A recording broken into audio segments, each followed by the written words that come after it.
Good morning. Thank you very much for the invitation. It's a pleasure and an honor to be here.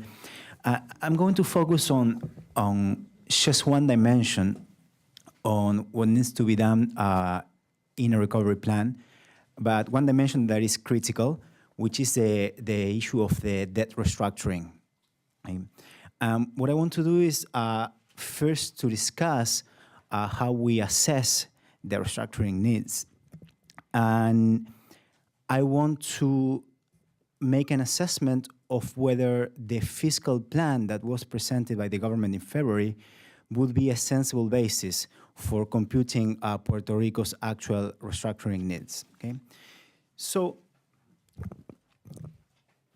one important aspect that needs to be clarified is that, of course, the restructuring per se will not be a sufficient condition for sustained economic recovery. So restructuring doesn't bring back economic growth in a sustainable way. But restructuring is a necessary condition. If we don't resolve the problem of a debt burden that asphyxiates Puerto Rico's economy, then there will be no growth strategy that will be feasible that can restore economic growth and the opportunities to Puerto Ricans.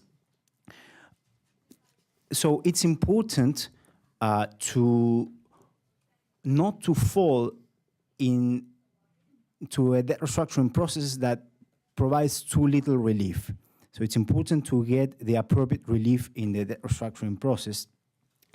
And there are different mechanisms why this matters.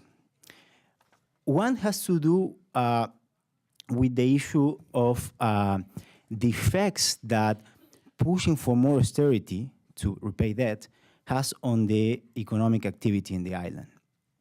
Of course, more austerity leads to a deeper recession, which by itself leads to less fiscal revenues, so it decreases the capacity for debt repayment. But also, it leads to less opportunities. And that means that more people leave the island. And if more people leave the island, the tax base is smaller. So that also affects tax revenues. Therefore, it continues undermining the capacity for debt repayment.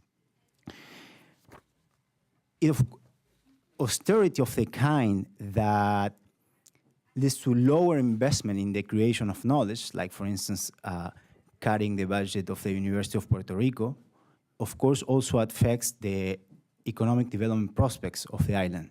So it's exactly the contrary of what the island needs at this moment. And the other challenge is that an asphyxiating debt burden also discourages investment. So a high debt burden acts as a high marginal tax rate on investment. And as I said before, this is not just a short-term problem. It's not that the restructuring per se is going to resolve the problem. There also needs to be a change in the structure of production that needs to be replaced by one that is more dynamic, one that works. And that means that part of what Puerto Rico needs is an investment-led strategy, an investment-led recovery. So if the debt problem is not resolved, those investments don't occur. When we try to identify the restructuring needs, there is an issue of bidirectional causality. I know that sounds like an economic term. It is an economic definition, but I will clarify it. That is very important. This means that, as I explained before, the debt burden affects economic performance. But the economic performance also determines the capacity for debt repayment. Okay? So this bidirectional causality needs to be taken into account in any computation of the debt restructuring needs. And there are a number of critical assumptions for computing the debt restructuring needs. One is, where would the economy go if we don't do any policies? What is called the baseline scenario, which in the fiscal plans has been defined with that name, the baseline scenario. The other is, what would be the effects of different policies? So what would be the effect of fiscal policies? What would be the effects of the structural reforms on the capacity of repayment, on the capacity for growing for Puerto Rico? And in the current context, there is a third element that matters, which is an assessment of the consequences of the hurricane. Okay? So in order to understand how much Puerto Rico can pay, we face a difficult task of projecting ahead, not only in the very short term, but also in the medium and in the longer term. And that's, of course, a difficult task. The fiscal plan that had been certified in March of 2017 had a number of problems. There were already concerns with the plausibility of the assumptions. For instance, the fiscal plan was using assumptions for the effect of austerity on economic growth that were quite optimistic, and by that I mean they were on the lower bound of what the literature on empirical economics estimates. Also, the plan was over-optimistic about the effects of the structural reforms on economic growth. So basically, the entire recovery was being explained by some structural reforms that were meant to affect the formation of the aggregate supply starting from 2022 in a context of a depression that was forecasted to be even deeper than the one that Puerto Rico is experiencing today. So that was also an optimistic assumption. The plan wasn't taking into account the effect that the fall in economic activity will have on tax revenues. That's leading to an underestimation of the contractionary effects that the plan will have on the economic activity. And finally, it was making optimistic assumptions about the migration flows. It wasn't recognizing this debt trap, this destabilizing dynamics that we described at the introduction, in which the decrease in economic activity that leads to less opportunities implies more migration. Okay? So still, if we, with my colleagues, Pablo Guzman and Joseph Stiglitz, we computed the debt restructuring needs, so what was the necessary relief for Puerto Rico's economy in terms of debt reduction, and even under those optimistic assumptions, there was need for large debt relief, which was full cancellation of the interest not scheduled for repayment in the fiscal plan, plus between 45 and 65% of face value reduction if we follow those assumptions, the assumptions of the fiscal plan, and even for more relief if we change those assumptions a bit. But as I said, there were concerns about those assumptions, so we were expecting to see what was going to be included in the new fiscal plan. And of course, the new fiscal plan had to take into account the effects of the hurricanes, and in particular, of Hurricane Maria. The presumption was that the hurricane would be a negative shock for Puerto Rico's economy. So Puerto Rico will be worse off with the hurricane, therefore it will need more debt relief. Interestingly, it's interesting that in the fiscal plan that was just presented, the hurricane has been modeled as a positive shock. Okay, so if you go to, I give you a few seconds to go to these slides that were distributed at Puerto Rico, the road to recovery and reconstruction. If you go to the last one, for instance, or the one before the last, this one in blue, if you look at what happens from fiscal year 2018, the dotted line in blue was a projection for nominal GNP of the previous fiscal plan. And the thick blue line is a new projection. So you see now that the economy is going to be better off. Okay, so the hurricane was a blessing, according to the fiscal plan.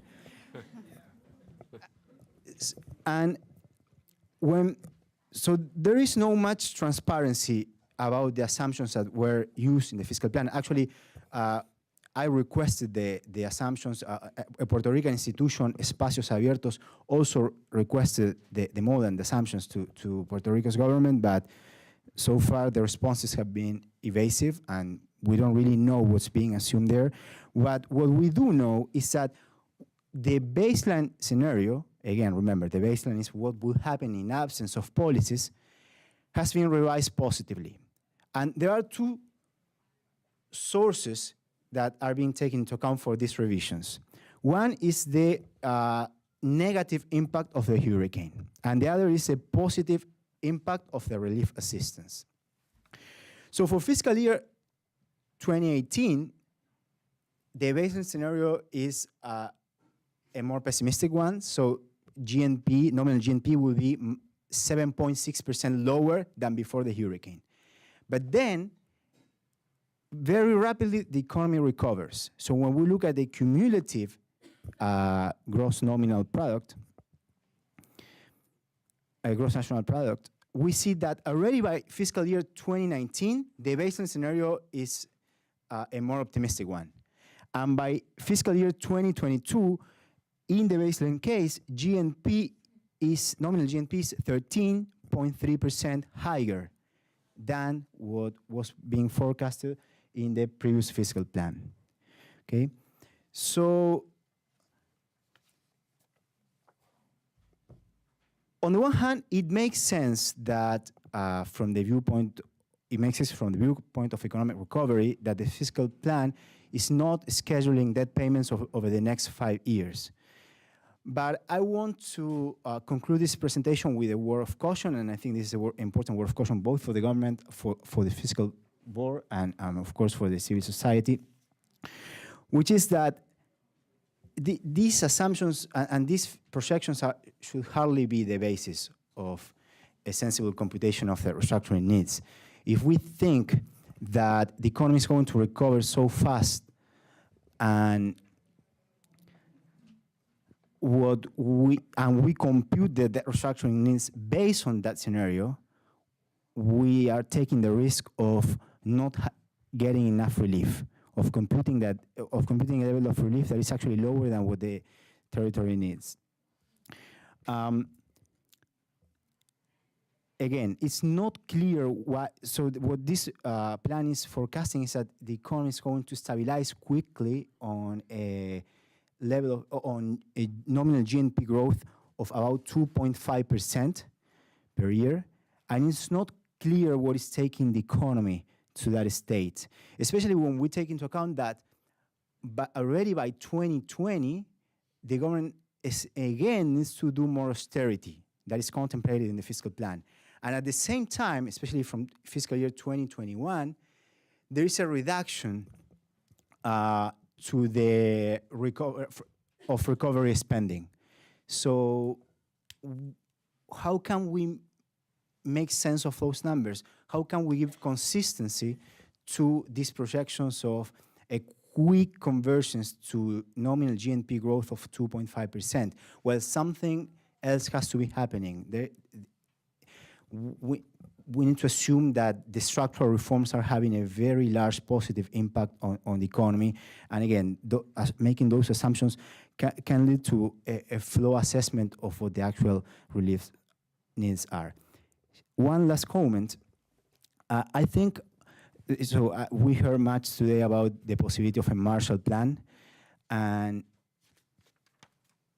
if we are going to compute what needs to be computed, the restructuring needs of Puerto Rico, the effects of the federal relief of a potential Marshall Plan should not be included for the computation, because if we do include the effects of the Marshall Plan on GNP growth, and we take that scenario as the basis for the computation of the relief needs, what we'll be doing is an implicit bailout from American taxpayers to bondholders. So it would be the road to recovery for Puerto Rican bondholders, not the road to recovery for Puerto Rico.